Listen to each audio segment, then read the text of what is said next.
जी, deputy commissioner Islamabad काफ़ी मुश्किल में दिखाई दे रहे हैं। तौहीन अदालत केस में गुज़श्ता रोज़ वो पेश नहीं हुए थे और इस्लामाबाद हाई कोर्ट की तरफ से उनके वारंट गिरफ्तारी जारी करके आईजी इस्लामाबाद को हुक्म दिया था कि चारों सूबों के आईजी से रब्ता करके उनको गिरफ्तार करके आज अदालत में पेश किया जाए। इसके हवाले से उनका नाम भी ईसीएल में डालने का हुक्म दिया गया था और साथ में बॉर्डर क्रॉसिंग और किसी भी तरह उन्हें बैरून मुल्क जाने से रोका गया था।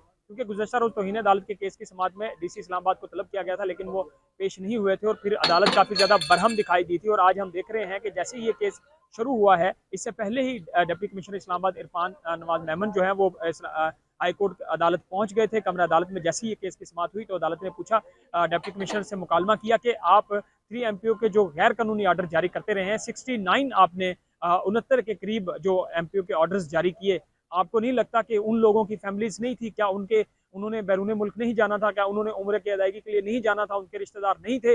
लेकिन आप अदालत काफ़ी ज़्यादा बरहम हुई और अदालत की तरफ से कहा गया कि हमें ये लगा था कि आप समझ जाएंगे और आपने गलती पिछले गुज़श्ता बरस में की थी और हम समझ रहे थे शायद आप उससे सबक सीखेंगे, लेकिन आपने उससे सबक नहीं सीखा। अदालत ने पूछा कि अगर आप हमारे सामने पेश नहीं होना चाह रहे थे या पेश नहीं होंगे तो आपके पास इसके अलावा दूसरा क्या ऑप्शन था? डिप्टी कमिश्नर की तरफ से कहा गया कि मैं अदालत के हुक्म अदूली का सोच भी नहीं सकता। फिर अदालत की तरफ से कहा गया कि ये इंतहाई स्टूपिड एक्शन था आपकी तरफ से, आपको इसके नताइज भुगतना पड़ेंगे। डिप्टी कमिश्नर की तरफ से ये जो केस था जस्टिस बाबर सत्तार साहब की अदालत में लगा हुआ है, ये किसी और अदालत में मुंतकिल करने की भी दरख्वास्त की गई और इल्तिजा की गई कि ये जो केस है किसी दूसरे बेंच को मुंतकिल कर दिया जाए। तो अदालत ने फिर बरहमी का इजहार किया और कहा कि यहाँ बेंच आपकी मर्जी से नहीं बनेंगे, आप अपने हतमी दलाइल दें, इसको हम गुज़श्ता रोज़ भी अदालत की तरफ से कहा गया था कि हम इसमें फैसला सुना देंगे।